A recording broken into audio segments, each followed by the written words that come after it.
Assalamualaikum warahmatullahi wabarakatuh. Salam dan bahagia. Di video kali ini saya akan melanjutkan kuliah kreatif teknik entrepreneurship. Pada kesempatan ini saya akan menjelaskan tentang bagaimana kita dapat mengidentifikasi peluang.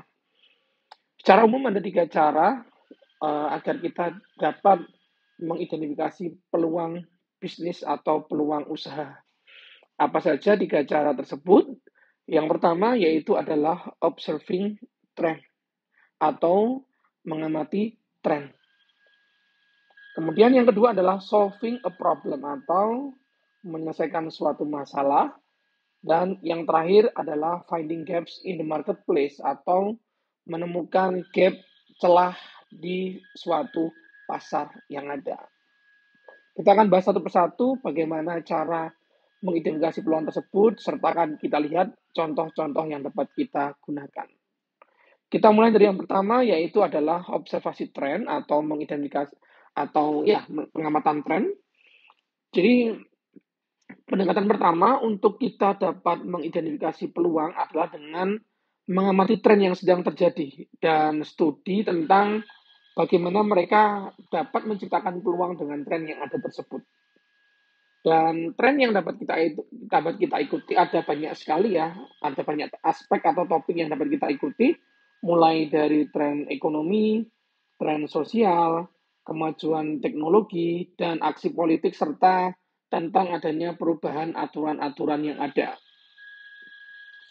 Nah, ini adalah beberapa topik ya dari tren yang dapat kita ikuti untuk kita dapat lihat tren itu, dan kita akan dapat menganalisis ya dari tren itu sehingga kita nanti akan bisa lihat dan kita bisa identifikasi peluang apa yang mungkin bisa kita raih untuk dapat kita kembangkan suatu peluang bisnis atau usaha ya.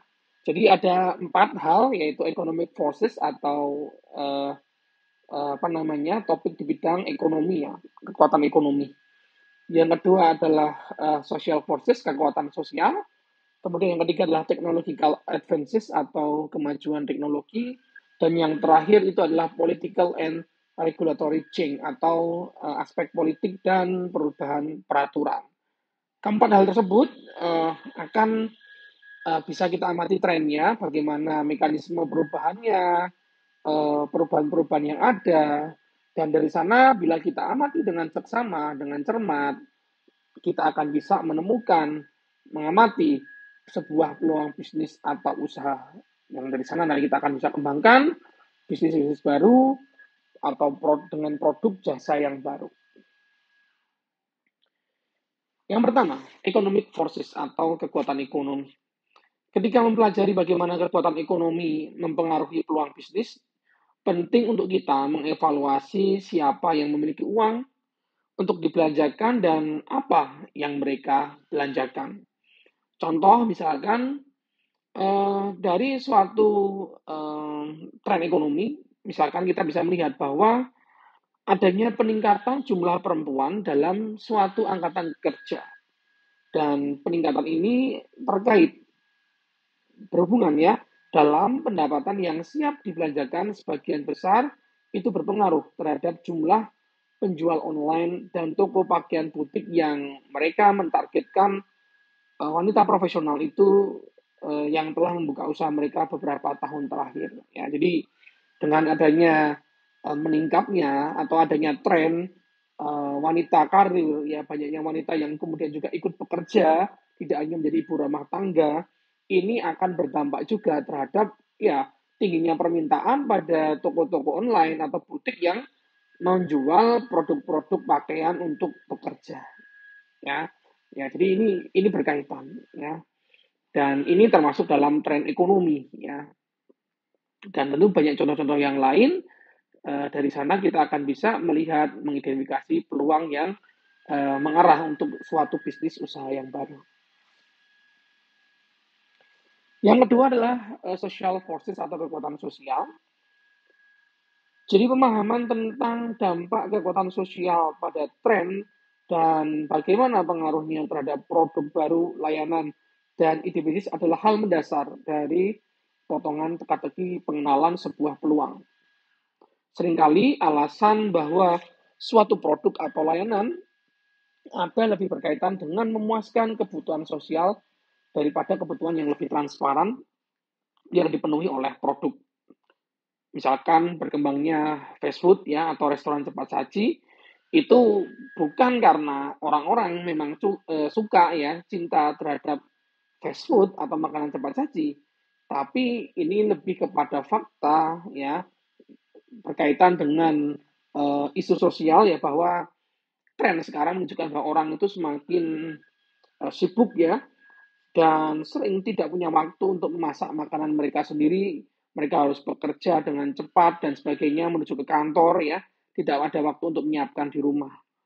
Ya, jadi mereka mau nggak mau ya cari makanan yang cepat saji, yang dengan cepat akan menyiapkan makanan yang akan mereka butuhkan gitu.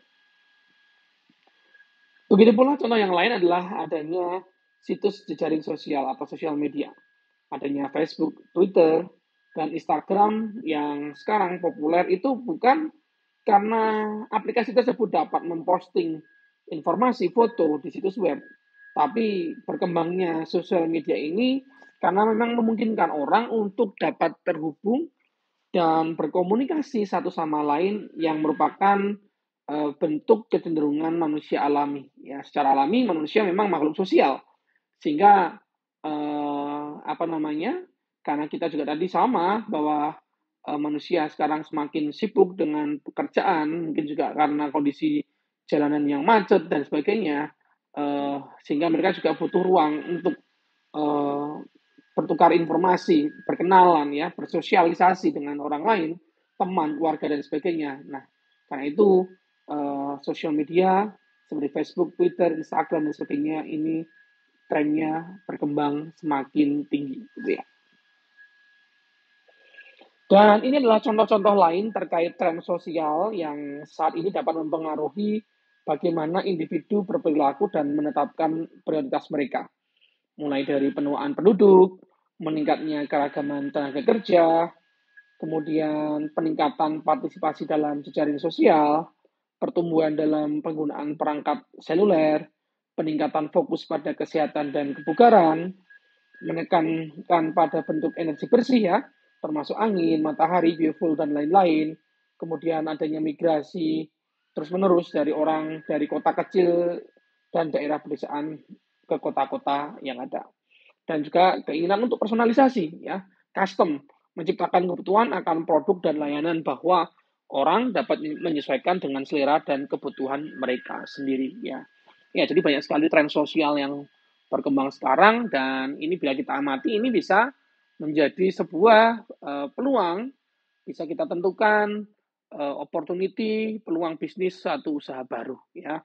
Contoh tadi ya, sekarang tren orang lebih paham tentang isu kesehatan terlebih tadi ya, beberapa tahun yang lalu kita berhadapan dengan pandemi, ya itu meningkatkan orang awareness mereka, kesadaran mereka tentang bagaimana menjaga kesehatan ya, tren makanan sehat, healthy food ya, yang tidak mungkin mengandung pengawet, tidak mengandung MSG dan sebagainya, tren itu semakin meningkat ya, dan edukasi tentang makanan yang sehat itu juga semakin berkembang dan ini memicu atau mendorong adanya peluang bisnis untuk ya makanan-makanan sehat, healthy food, healthy lifestyle dan lain sebagainya ya. Dan masih banyak lagi yang tadi sudah saya jelaskan contoh-contoh tren sosial yang lain. Kemudian yang berikutnya adalah technological advance ya. Jadi kemajuan teknologi ini beriringan dengan perubahan ekonomi dan sosial untuk menciptakan peluang. Kemajuan teknologi juga memberikan peluang untuk membantu orang melakukan tugas sehari-hari dengan cara yang lebih baik atau nyaman. Aspek lain dari kemajuan teknologi adalah bahwa sekali teknologi itu diciptakan, ya, produk sering muncul untuk mensupport memajukannya. Ya, misalkan adanya Apple iPod, iPhone, iPad, dan perangkat sejenis telah mengubah semua industri yang menghasilkan perangkat yang kompetitor. Ya, berkembangnya lahirnya iPhone, ya, itu menjadi tren. Ya, waktu itu kan smartphone atau handphone masih konvensional, ya, menggunakan keyboard dan sebagainya. iPhone muncul sebagai pionir sebuah telepon genggam yang seluruh layarnya itu full merupakan layar yang bisa menyesuaikan dengan kebutuhan dari penggunanya. Ya, ketika dia untuk teks ya muncul keyboard ya, ketika mau nonton film full layar gitu ya dan sebagainya. Nah, ini akhirnya diikuti dengan kompetitor-kompetitornya dengan ya perusahaan-perusahaan lain yang kemudian mendorong untuk kemudian muncul berkembang perangkat-perangkat lain yang mendukung atau serupa gitu ya. Dan ya kemajuan teknologi ini tentu akan banyak sekali membawa perubahan tren-tren yang ada pada saat sekarang ini ya.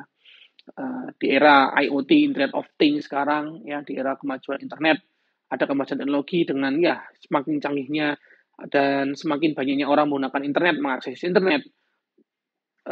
Banyak tren muncul perusahaan startup ya, seperti adanya Gojek, Grab, itu juga berkembang karena semakin banyaknya orang menggunakan smartphone terhubung internet ya, semua mereka bisa saling terhubung. Kemudian yang keempat adalah political action and regulatory change. Jadi perubahan politik dan peraturan itu juga menjadi dasar ide bisnis. Perubahan politik juga melahirkan peluang bisnis dan produk baru. Misalnya adanya ketidakstabilan politik global dan ancaman terorisme itu telah menyebabkan banyak perubahan menjadi lebih sadar akan keamanan ya. Perusahaan-perusahaan dunia, kemudian negara-negara, mereka menjadi lebih aware tentang isu keamanan data, isu keamanan, ya tidak hanya data, keamanan terkait produk-produknya, aset-aset mereka, dan sebagainya. Sehingga perusahaan ini membutuhkan suatu produk dan layanan baru untuk melindungi aset fisik dan juga kekayaan intelektual mereka, serta untuk melindungi pelanggan dan karyawan mereka. Industri penyimpanan data cadangan misalnya, mereka berkembang karena adanya kecenderungan untuk merasakan kebutuhan data itu agar lebih terlindung daripada masa lalu. Contoh di luar negeri, di Amerika ada startup namanya Box.net yang didanai oleh Mark Cuban, pemilik Dallas Maverick, di mana Box.net ini memungkinkan ya pelanggannya untuk menyimpan data offsite di server Box.net dan mengaksesnya melalui koneksi internet ya. Ya, jadi isu politik kemudian perubahan peraturan itu juga bisa menjadi ide atau menjadi dasar kita dapat mengidentifikasi sebuah peluang atau bisnis baru juga. Kita lanjut di poin 2. Jadi dalam kita mengidentifikasi peluang, selain mengidentifikasi tren, maka yang kedua itu adalah memecahkan masalah. Masalah itu dapat dikenali dengan mengamati tantangan yang dihadapi orang-orang dalam kehidupan sehari-hari mereka dan melalui hal yang lebih sederhana seperti intuisi atau kebetulan. Konsisten dengan pengamatan ini, banyak perusahaan memulai dengan orang-orang yang mengalami masalah dalam kehidupan mereka sendiri dan kemudian akan menyadari bahwa solusi untuk masalah tersebut ini ya merupakan sebuah peluang bisnis. Ya, jadi dari masalah yang ada di sekitar kita ketemu suatu masalah, kemudian kita berupaya untuk menyelesaikan atau mencari masalah dengan suatu solusi, dan solusi inilah yang bisa kita angkat menjadi sebuah peluang bisnis ya. Contoh di Amerika sana tahun 2012 itu ada suatu masalah ya, bahwa there is no easy way for a student to connect with an online tutor ya. Jadi waktu itu tahun 2012 belum ada suatu solusi untuk bagaimana seorang pelajar atau mahasiswa itu dapat mudah terhubung dengan online tutornya atau gurunya secara online gitu ya. Nah, maka solusinya adalah membuat suatu platform online yang dapat memungkinkan antara pelajar dengan guru, mahasiswa dengan dosen itu dapat terhubung dengan mudah setiap waktu ya. Maka muncullah waktu itu dengan namanya InstaEdu, www.instaedu.com, platform online yang dapat menghubungkan pelajar atau mahasiswa dengan dosen atau gurunya gitu ya. Ya, dengan kalau sekarang di beberapa tahun ke belakang sudah cepat berkembang ya, ada Google Classroom, kemudian ada LMS, Learning Management System, dengan diterapkan sesuai dengan masing-masing sekolah atau kampusnya ya. Ya, tapi itu sebenarnya berangkat dari masalah bagaimana seorang guru atau seorang pelajar gitu ya dapat terhubung dengan guru dosennya dengan mudah gitu ya. Kemudian tahun 2010 ya ada problem bahwa people traveling do not have ready access to their children medical record, which may be needed if the child get injured or sick. Ya, jadi ketika orang bepergian, misalkan ke luar negeri, ada resiko, ada kemungkinan ya bahwa mungkin dia sendiri atau mungkin anggota keluarganya, anaknya itu sakit ya waktu berpergian ke luar negeri atau ya kecelakaan, dan rumah sakit akan membutuhkan informasi medical record, catatan kesehatannya ya, yang biasanya itu ada mungkin ya secara manual disimpan di rumah sakit tempat mereka biasa periksa gitu ya, sehingga padahal ini kan dibutuhkan ya oleh dokter ketika mereka harus tahu apa namanya catatan mereka, kesehatan mereka dari riwayat apa dan sebagainya. Nah, akhirnya muncullah solusi di mana membuat suatu platform online yang dapat ya tidak mengambil data secara online dimanapun kapanpun, bahkan dalam sebuah smartphone yang itu bisa mengakses apa namanya full medical history ya, catatan rekam jejak kesehatan dari seseorang ya, seorang anak ataupun ya seseorang yang apa namanya kita miliki gitu ya. Nah, ini apa namanya websitenya adalah motherknows.com gitu ya.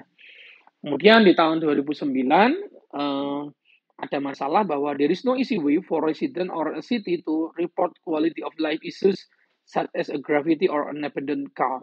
Ya, maksudnya adalah jadi tidak ada cara yang mudah ketika seseorang di suatu lingkungannya apa namanya menemukan masalah lingkungan sekitar mereka, mereka mau lapor kemana ya, ke pemerintah atau ke siapapun, tapi bagaimana nggak ada wadahnya gitu ya.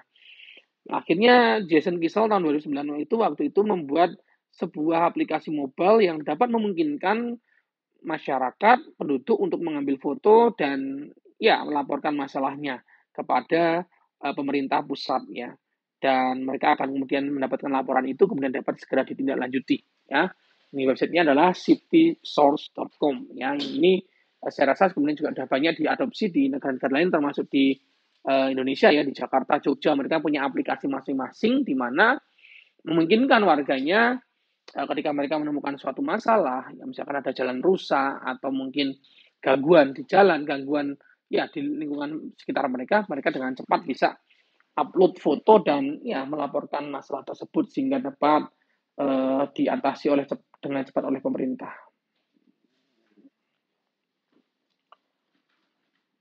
Kemudian yang terakhir adalah bagaimana kita mengidentifikasi peluang adalah dengan mencari celah di pasar. Jadi ada banyak contoh produk yang dibutuhkan atau diinginkan konsumen yang tidak tersedia di lokasi tertentu atau tidak tersedia sama sekali. Sebagian masalah dibuat oleh pengecer besar, seperti kalau di Amerika ada perusahaan apa namanya Walmart ya, Costco, yang bersaing terutama pada harga dan menawarkan barang-barang yang paling populer yang ditargetkan untuk konsumen mainstream ya. Kalau di Indonesia misalkan ya seperti Indomaret, Alfamart ya atau Alfamidi itu ya. Mereka retail besar yang produk-produk yang dijual itu ya menyasar untuk mainstream, pasar yang mainstream, apa pasar-pasar yang utama yang apa namanya yang kebanyakan dibutuhkan oleh kebanyakan orang saja. Nah, sementara pendekatan ini, ya bagaimana kita mencari celah di pasar, itu adalah bagaimana dari apa namanya market yang umum tadi terlalu luas tadi, itu pasti ada celah yang ada di sana. Nah, inilah alasan mengapa butik pakaian, toko khusus, dan situs web e-commerce ada. Di mana bisnis ini bersedia untuk membawa barang dagangan yang mungkin tidak dapat terjual dalam jumlah yang cukup besar di apa namanya supermarket besar tadi, karena mereka memang fokusnya pada produk-produk mainstream ya. Ini contohnya misalkan ini juga contoh beberapa bagaimana kita bisa mengidentifikasi peluang dari mencari celah di pasar ya. Misalkan waktu itu di Amerika sana ya, bahwa ada celah di pasar bahwa di mana no fitness center that are open 24 hours a day. Ya, bahwa tidak ada tempat fitness center ya, pusat kebugaran, gym gitu ya, yang buka 24 jam. Nah, akhirnya ini menjadi sebuah peluang bisnis ya, bagaimana kita membuat peluang bisnis dengan menciptakan sebuah fitness center yang buka 24 jam yang dapat mengakomodir orang untuk setiap saat bisa dapat melakukan olahraga gitu ya. Ada di Amerika sana ada Anytime Fitness, 24 Hour Fitness dan lain sebagainya. Kemudian adalah lack of toys and toy stores that focus on child intellectual development. Masih kurangnya atau sedikitnya mainan atau toko mainan yang fokus pada pengembangan intelektual anak-anak. Sehingga muncul suatu peluang bisnis untuk membuat toy store, toy manufacturer, website that sell educational toys and toy smartphone app combination. Jadi sebuah peluang bisnis untuk menciptakan sebuah toko mainan, perusahaan produsen mainan yang serta website ya yang dapat menjual mainan edukatif ya dan juga dapat berkolaborasi dengan smartphone tertentu ya yang intinya dapat membantu mengembangkan intelektual anak gitu ya. Ada namanya perusahaan Launchpad Toys, Little Bits, Modular Robotic, Upoli dan sebagainya yang itu fokus pada mainan yang dapat mengembangkan intelektual anak gitu ya.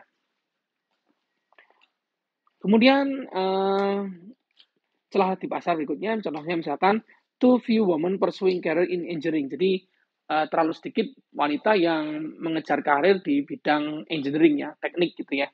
Sehingga ini muncul sebuah opportunity bahwa for profit and non-profit organization that teach older girls to code after school program that engage school age girls in engineering related project, interactive book and game that interest young girls in engineering. Nah, jadi sebuah peluang bisnis untuk mendirikan profit non-profit organization ya, sebuah organisasi baik dia profit atau non-profit yang mengajarkan perempuan-perempuan dewasa untuk ya belajar mungkin coding, sebuah program setelah sekolah yang berkaitan dengan bidang-bidang topik tentang engineering, teknik gitu ya.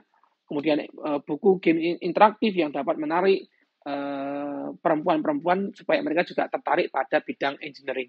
Ya. Dan yang terakhir contohnya adalah a shortage of clothing store that sell fashionable clothing for hard to fit people. Ya, jadi ini adalah celah di mana sedikitnya toko-toko pakaian yang menjual pakaian-pakaian dengan ukuran size yang jarang ya, extra large ya, yang jumbo atau mungkin yang terlalu kecil gitu ya. Jadi ini adalah menciptakan peluang bisnis untuk menciptakan butik atau toko retail yang menjual produk pakaian yang tadi dengan size ekstra ya, plus size clothing ya.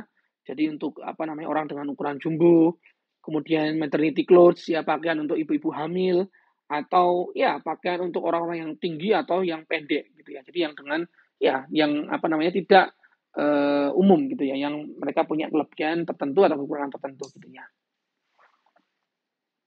Ya, jadi itulah 3 cara sekali lagi bagaimana kita bisa mengidentifikasi peluang mulai dari mengobservasi tren, kemudian menemukan menyelesaikan suatu masalah, solving a problem, dan yang ketiga adalah mencari gap atau celah di pasar. Ya, dari sana kalian akan bisa menemukan, kemudian bisa mengidentifikasi hal-hal tersebut dan itu bisa diangkat menjadi sebuah peluang bisnis usaha yang baru. Ya, oke, jadi demikian penjelasan saya mengenai 3 cara mengidentifikasi peluang. Saya harap dapat dimengerti dan apabila ada yang tidak jelas dapat ditanyakan di kolom komentar. Oke, sekian penjelasan untuk mata kuliah Kreatif Technopreneurship dari saya. Kurang lebihnya saya mohon maaf. Wassalamualaikum warahmatullahi wabarakatuh. Salam.